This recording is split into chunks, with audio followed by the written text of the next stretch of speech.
अल्हम्दुलिल्लाह रब्बिल आलमीन, अस्सलातु वस्सलामु अला सय्यिदिल मुरसलीन व अला आलिहि व सहाबिहि अजमईन, अम्मा बाद। आज हम बात करेंगे मुस्लिम ख़वातीन और तिजारत जानती हैं आप, बिजनेस।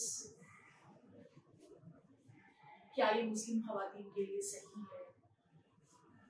इसे किस तरह से पहले किया गया है और ये किस तरह आपके लिए दीगर तमाम रोजगार के मौके से बेहतर है। इसके पहले थोड़ी सी मैं आपसे जो थ्योरीज है ना विमेन एम्पावरमेंट की, आप सब यहाँ विमेन एम्पावरमेंट के लिए है ना, ख़वातीन खुद मुख्तारी के लिए आप सब ये चाहती हैं कि आप अपनी ज़रा तालीम हासिल करते हैं, ज़रा आपके अंदर जो हुनर है उसका इस्तेमाल करते हैं, उससे कुछ आपको रोजगार मिल जाए।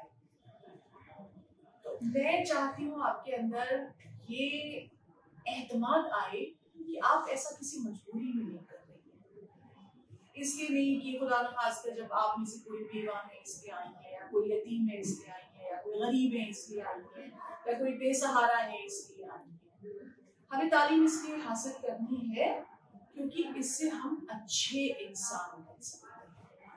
हमें हुनर अपने लिए इसलिए सीखना है और फिर इसलिए हमें अपने हुनर का इस्तेमाल करना है क्योंकि इस्लाम की खातून अव्वल क्या नाम था, हजरत खदीजा कुबरा, उनका क्या पेशा था?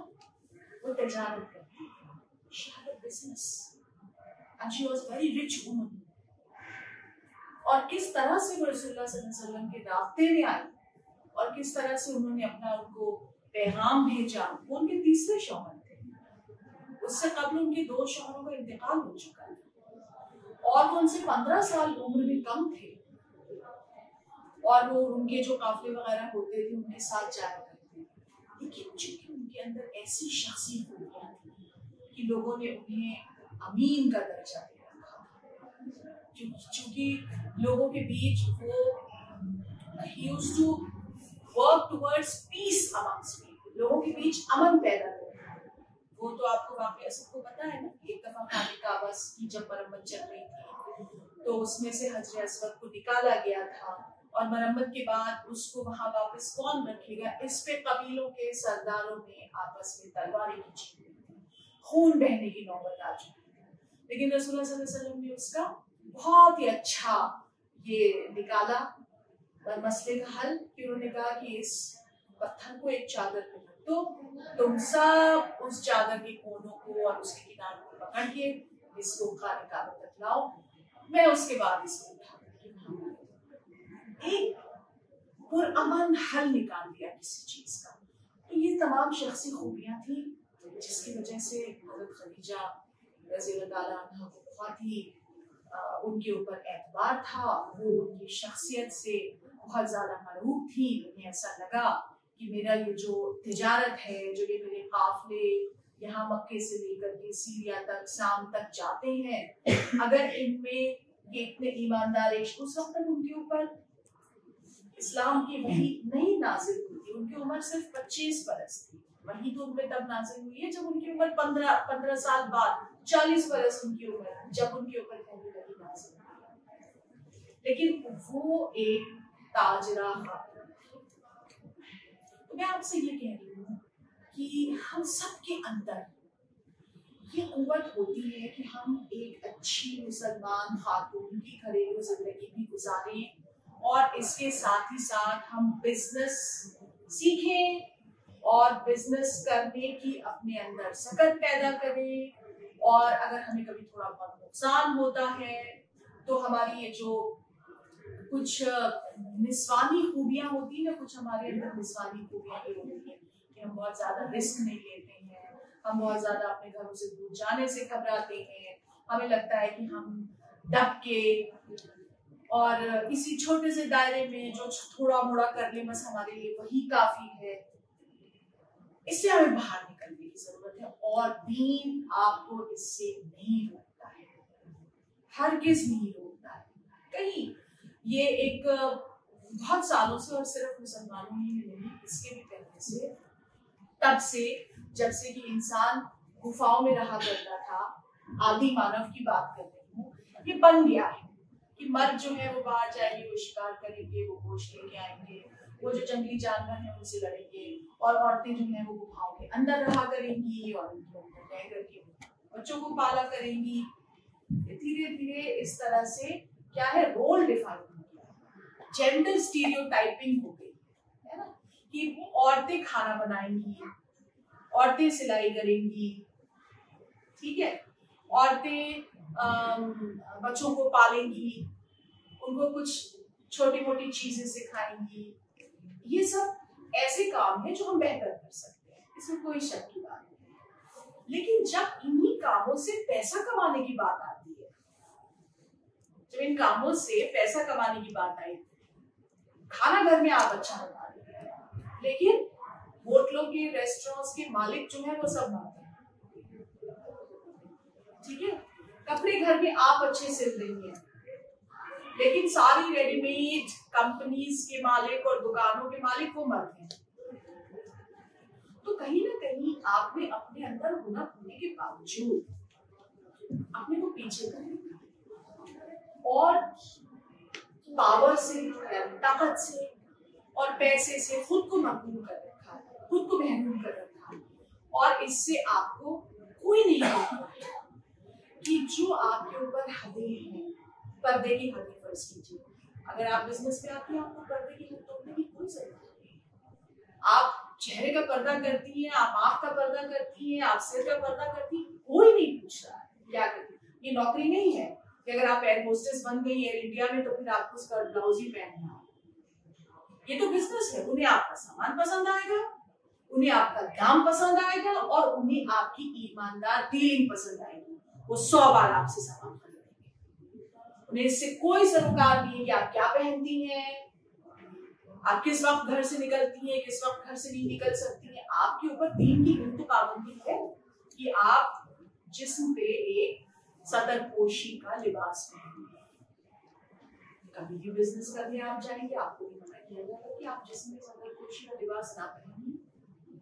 कहीं पे भी आप जाए, दुनिया में कहीं भी अपना सामान बेचने जाए, आपके ऊपर बहवाला कुरान आपके लिबास को लेकर यही तो 2 पाबंदियां हैं। एक ये कि आपकी सतर ढकी होनी चाहिए, चुस्त लिबास है, कुरान चुस्त लिबास है, और दूसरी ये कि आपके सर के ऊपर एक कपड़ा या चादर या जिसे आजकल आप स्कार्फ कहती हैं वो होना चाहिए, जिसे आप अपने सीनों पे खींच ले। इसके अलावा तो कहीं कुछ नहीं, कहीं कुछ भी नहीं लिखा है।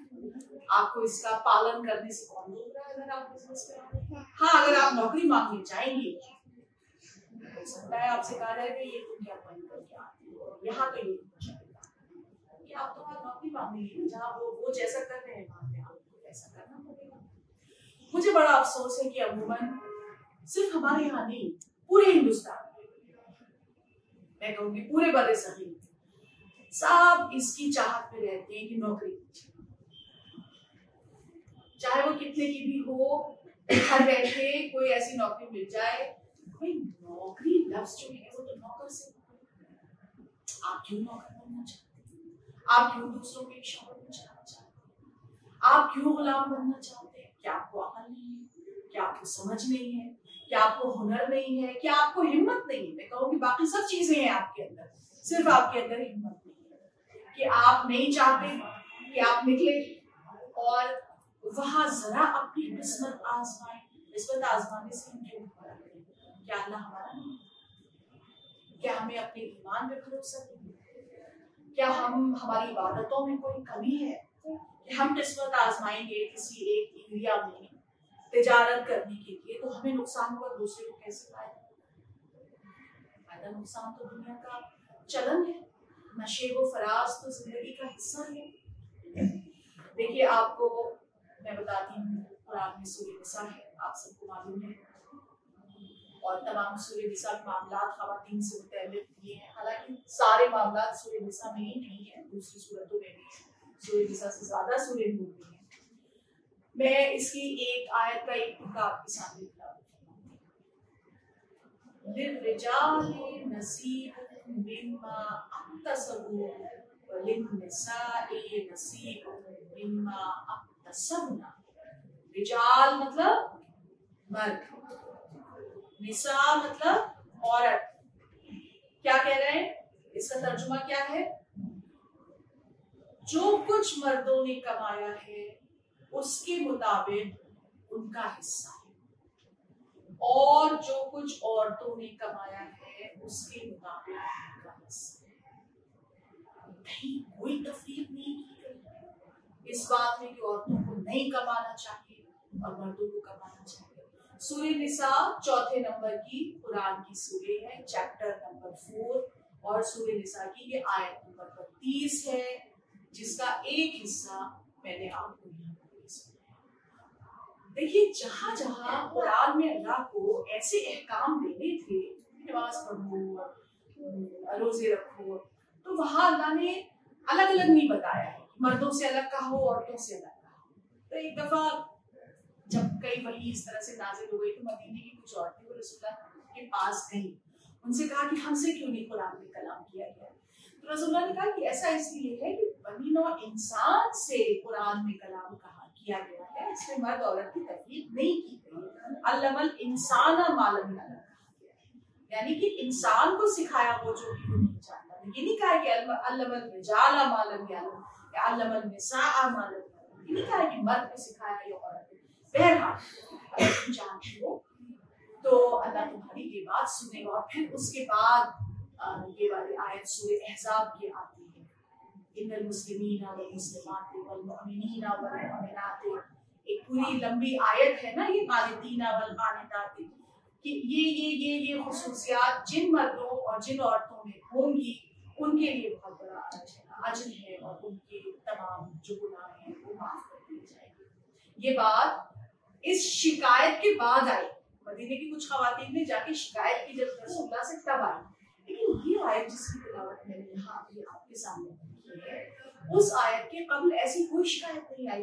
फिर भी अगर अल्लाह ताला खास करके जोर देके इस बात को कह रहा है कि मर्द जो कमाते हैं वो उनके हिस्से में है और उसका उनसे अलग हिसाब होता है, और औरतें जो कमाती हैं वो उनके हिस्से में और उसका उनसे अलग हिसाब होता है, तो वो इस बात को बहुत वाज़ेह कर देना चाहता है कि मर्द भी कमाए और औरतें भी कमाए और अपना अपना हिस्सा दें। अगर आपके पास फर्ज कीजिए माल इतना ज्यादा है कि आप पर ज़कात बनती है, तो आपके शौहर की जिम्मेदारी नहीं है आपकी ज़कात देना, आपको अपनी ज़कात खुद देनी है, क्योंकि आपको जो जेवर मिला है आपके वालिदैन से मिला। अगर आपके शौहर ने भी आपको कोई जेवर दिया तो अब वो आपका है, वो आपसे वापस नहीं ले सकता। और उस जेवर की ज़कात अगर तो 7 तोले सोने से ज्यादा है आपको देनी है, आपके पास नहीं है, आप नहीं कमाती, उस जेवर को बेच के देनी है। 52 तोला चांदी से ज्यादा अगर आपके पास माल है, कहीं भी रुपए पैसे में या चांदी में 52 तोले के बराबर है, और आपके शौहर आपको नान नफका इतना ही दे रहे हैं कि बस आप कि उसमें नान नफका चल सके और आप नहीं कमाती हैं कुछ भी, तो उस 52 तोला चांदी के बराबर माल को ही खर्च कीजिए और तब तक करते रहिए जब तक आपकी ज़कात बनती है। तो ये अपने अपने हिसाब हमें खुद देने हैं। फिर हम अपने हुनर का, अपने वक्त का, अपनी सेहत का, अपने इल्म का, अपने हमारे अंदर कुछ गुण होते हैं, अपने गुणों का इस्तेमाल करके अगर अपने लिए कुछ कमाने की बात आती है तो उसमें शर्म क्यों करते हैं? मुस्लिम खवातीन खास करके उसमें शर्म क्यों करती है, क्यों घबराती है इस चीज से कि ये काम हमारे लिए नहीं है तो हमारे शौहर ही कर सकते हैं, हमारे भाई नहीं करते, हमारे अब्बा नहीं करते, हमें तो कहीं बर्तन धोने का काम मिल जाए वही बहुत है, हमें तो कहीं कपड़े धोने का काम मिल जाए वही बहुत है, जरा पढ़ लिख गई तो बस ये कि हमको भी टीचर बना दीजिए यहाँ पे हमें, और आप हमारी तनख्वाह बढ़ा दीजिए। क्यों आप टीचर बनने से ज्यादा ये क्यों नहीं सोचते कि हम अपना स्कूल, बजाय नौकरी मांगने की आप वो क्यों नहीं बनती जो नौकरी दे सके? और मैं आपको बताती हूँ, मैंने कोई 22 साल पहले हज किया था, पहला हज अपनी जिंदगी का। तो दोनों हरमैन शरीफ में जहां जहां मक्के में भी और मदीने में, हरम शरीफ के करीब दोनों ही जगह बहुत बड़े बड़े बैतुल खुला, जिसको दौरा मियाँ कहते हैं, वो बने हुए हैं। बहुत औरतों के अलग, मर्दों के अलग। जाहिर है कुछ जगह ऐसी जहाँ औरतों के अलग, मर्दों के अलग बनाने जरूरी है। जब भी वहाँ पे एस्केलेटर लगा हुआ है, जब भी मैं मस्जिद से निकल के और एस्केलेटर से नीचे उतर करके और वहाँ के वॉशरूम में गई, एक लाइन से 100 वॉशरूम बने हुए हैं, तो बाहर की जो गैलरी है उसमें अरबी औरतें जमीन पे बैठ के कुछ न कुछ बेच रही होती हैं।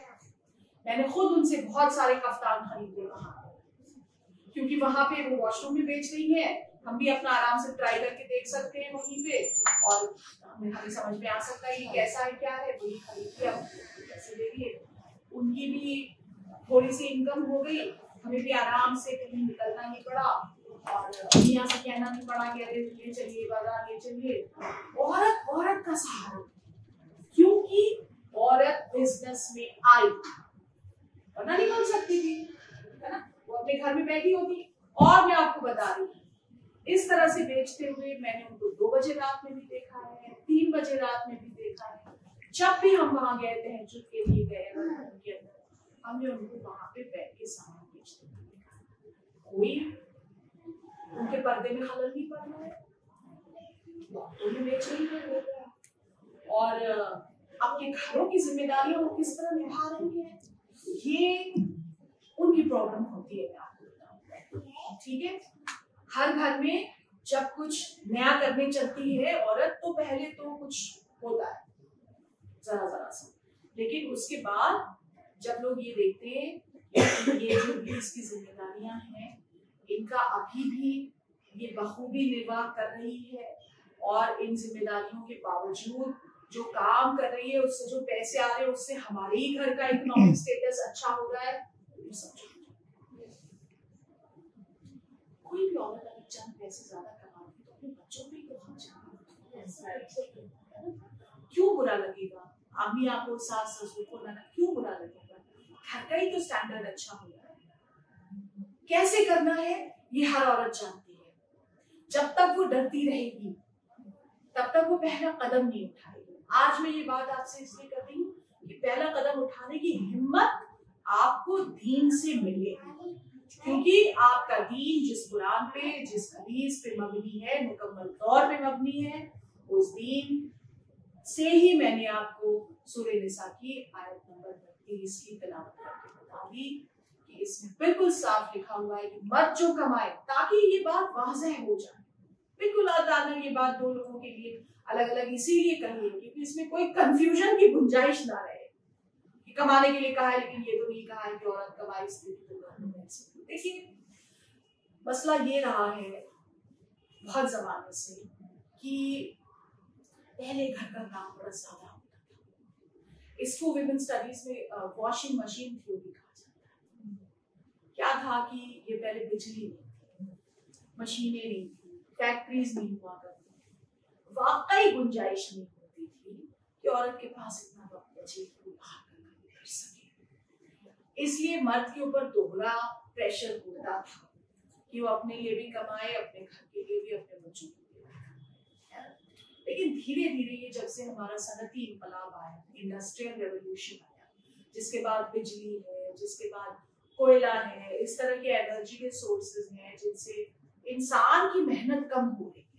पहले इंसान की अपनी जिस्मानी मेहनत बहुत ज्यादा हुआ करती थी, आपको अंदाजा होगा। आना जाना, घरों में छोटे बड़े काम करना, बिजली नहीं हुआ करती थी, इंसान की मेहनत ज्यादा होती थी। अब धीरे धीरे जो ये मशीनी दौर है, आपके घर में बिजली, कोई गरीब से गरीब को भी है अगर उसके हाथ में मोबाइल फोन है, ठीक है, बिजली तो है ही उसके घर में। बहुत से ऐसे काम जो पहले लोगों को अपनी हाड़ मांस जला के करना पड़ता था, वो काम हम लोगों को नहीं करना पड़ रहा है, नहीं करना पड़ रहा है। लोगों के पास वक्त है। अब अगर वक्त है तो अपने वक्त को क्यों घर में बैठ के बर्बाद करें और अंदर से अंदर वो फ्रस्ट्रेशन का शिकार हो कि हम तो कुछ करते नहीं और हमें तो एक एक पाई पाई के लिए किसी का मोहताज होना पड़ता है। हमारे बच्चे जब बड़े हो जाएंगे तो हमारी इज्जत नहीं करेंगे क्योंकि हमारी जरूरत खत्म हो जाएगी उनके नजदीक। अब तो उनको सिर्फ पैसा चाहिए और तो उनको मैं सिर्फ ये नहीं कह रही हूँ कि आप पढ़ाई करी और निकली और नौकरी करी। मैं कह रही हूँ आप नौकरी से ज्यादा अपने अंदर एतमाद लाइए कि आप तिजारत के मैदान में उतरे, और छोटे से छोटा भी अगर आप काम करते हैं, सबसे पहले तो ये सुन्नत रसूलुल्लाह सल्लल्लाहु अलैहि वसल्लम ये जो लोगों को कुरान का पैगाम दिया करते थे, तो ये तो आजकल के मौलवी मौलानाओं की तरफ कुरान पढ़ाने का पैसा थोड़ी है। आखिर उनकी जिंदगी कैसे चलती, कैसे वो अपनी जो अज़वाज मुतहरात थी उनका नाम नफ़ा कैसे दिया, खुद तिजारत की, और तिजारत भी ऐसी कि वो उसमें जमाखोरी नहीं करते थे, तिजारत भी ऐसी कि उसमें उन्होंने कभी सूदी कारोबार नहीं किया। आप इन सबको मलहूज़ खातिर रखिए, क्योंकि ये दीनी उसूल है। मैं ये हरगिज़ नहीं कह रही हूँ कि आप किसी भी दीनी उसूल को बालाए दाग करें और आप तिजारत के मैदान में उतर जाएं और आप तिजारत शुरू करें, मैं ये हरगिज़ नहीं कह रही। हर दीनी उसूल को आप सीने से लगाएं, जिस तरह का पर्दा आप करती आई हैं उसी तरह का पर्दा आप करें। जो आपके औकात हैं घर से निकलने के, आपके मोहल्ले के, आप जहाँ रहती हैं वहाँ, क्योंकि अपनी सिक्योरिटी का, अपनी हिफाजत का भी ख्याल आपको ही रखना है। इस सब के बावजूद पहले अपने अपने दिलों में एक छोटी सी किरण रोशनी की ये जगाइए कि आपको ये करना है, आप भी इसके लिए बनी है। वो कोई और औरतें नहीं होती हैं जो इस काम को करती हैं, आपके अंदर भी वो टैलेंट है कि आप इसको कर सकती हैं। आपको खुद को नहीं रोकना है, देखा जाएगा। पहला कदम तो आप उठाइए, 50% तो आपने जीत हासिल कर ली अगर आपने पहला कदम उठाया। बाकी हाँ, मैं जानती हूँ, मैं मानती हूँ कि आगे की दुनिया बहुत बेरहम है। जरूरी नहीं है कि हर चीज आपको आसानी से मिल जाए और बेड ऑफ रोजेस आपके लिए बिछा हुआ है बस घर से बाहर निकलने के लिए। वहां भी आपको तरह तरह के सितम झेलने पड़ेंगे, लेकिन आप इसमें सिर्फ और सिर्फ एक रविश अपनी रख सकती है, और वो रविश है सदाकत की, वो रविश है नेक और सालेह अमाल की, और वो रविश है दीनदारी। इस पे आप कभी कोई समझौता ना करें और अपनी अपने कौम के हालात को बेहतर करें। देखिए मैं आपको एक और सूरह रात, कुरान की 13 नंबर की सूरह है सूरह रात, और इसकी 11वीं नंबर की आयत से फिर एक टुकड़ा आपको मैं तिलावत करके यहाँ पे सुनाऊंगी। तर्जुमा ये है इस आयत का, हकीकत ये है कि अल्लाह किसी कौम के हाल को नहीं बदलता जब तक कि वो खुद अपने और साफ को नहीं बदलती। दोबारा पढ़ती हूँ, हकीकत ये है कि अल्लाह किसी कौम के हाल को नहीं बदलता जब तक कि वो खुद अपने और साफ को नहीं बदलती। क्या हम इसे नेशन ऑफ विमेन नहीं कह सकते?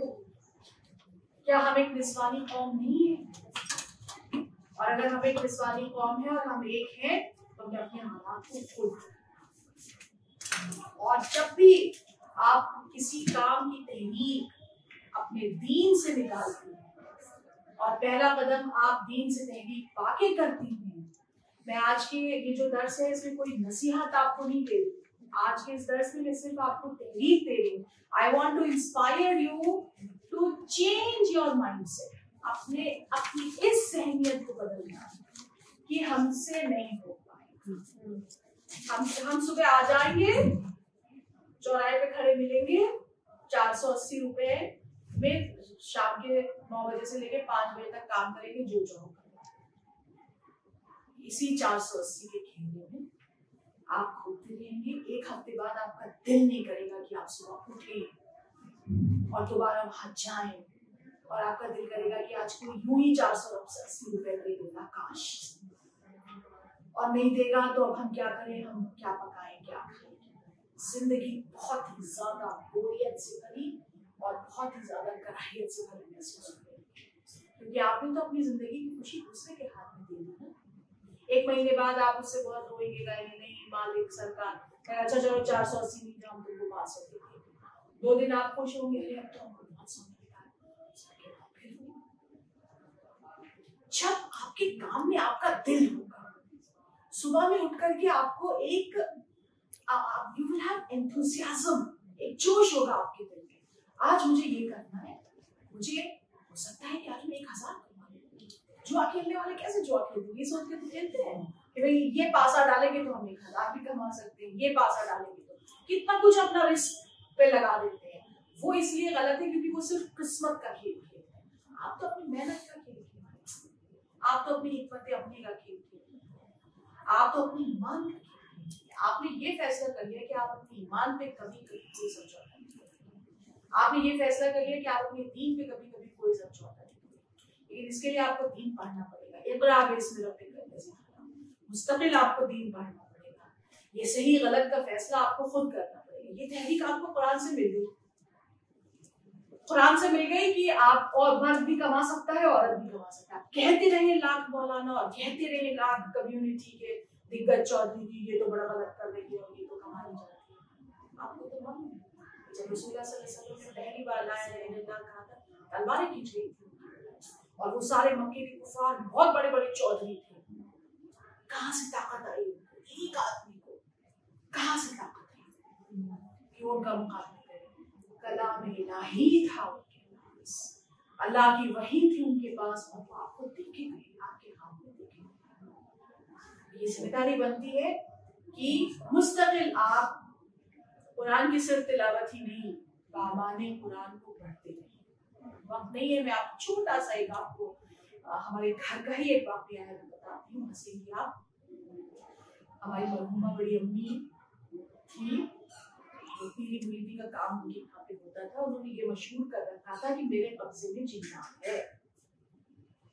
तो हमारे घर में जो मुलाजमा थी उससे अपना खुद काम लेती थी, कुछ नहीं देती थी उसको, और क्या वो डरती थी कि इनके कब्जे में जिन्नात है, ये हमारे ऊपर कुछ कर देंगे, और मुफ्त में उनका काम करती रहती थी बेचारी। अब उसको उसका मियाँ भी डांट रहा है, भाई कहाँ हो, नहीं उनका काम कर रहे हो, वो हम खूब देंगे तो जिन्नात मामा ये बुरा कर देंगे, वो बुरा कर देंगे। तो इस बात से नहीं बल्कि यूं ही हमारी अम्मी ने उसको हिंदी में कुरान ला दिया। उससे कहा कि तुम पढ़ा अपने खाली वक्त में पढ़ती रहा। उसने पढ़ना शुरू किया हिंदी में कुरान, कहीं से उसने पढ़ लिया होगा, इस तरह अच्छा बुरा किसी का कुछ भी होगा तो सिर्फ अल्लाह के चाहने से होगा, किसी की नजर लगाने से, किसी के झाड़ फूक करने से उसने उनका काम उसने कह दिया उनसे कि नहीं आप आपकी जिन्नात नहीं, आप मुझे पैसा नहीं